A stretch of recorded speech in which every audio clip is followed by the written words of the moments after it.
শিক্ষামন্ত্রীর পদত্যাগের দাবিতে রাজধানীর উত্তরায় আবারও সড়ক অবরোধ করেছেন এইচএসসি শিক্ষার্থীরা। দুপুর 1টার পর ঢাকা ময়মনসিংহ মহাসড়ক অবরোধ করে বিভিন্ন কলেজের শিক্ষার্থীরা বিক্ষোভ শুরু করেন। এর আগে মঙ্গলবার সড়ক অবরোধ করেন শিক্ষার্থীরা। পরে মঙ্গলবার রাতের মধ্যে শিক্ষামন্ত্রীর পদত্যাগের আলটিমেটাম দিয়ে মার্জ টু শিক্ষা মন্ত্রণালয় কর্মসূচি ঘোষণা করে সড়ক ছাড়েন তারা।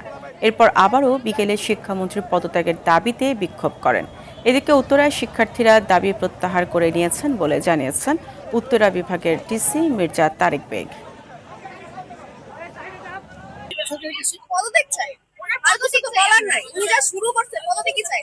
কলেজে যেভাবে পড়াইছে সেভাবে কোশ্চেন আসে নাই। কারা হচ্ছে নকল করে পাস করে বলেন? সে প্রথমে বলে যে নকল আটকাবে, নকল আটকাবে। আমরা তো নকল করি না ভাই। দাবিতে প্রথমে যেটা বলা হইতেছে পদত্যাগ, আমি এটার সাথে দিব।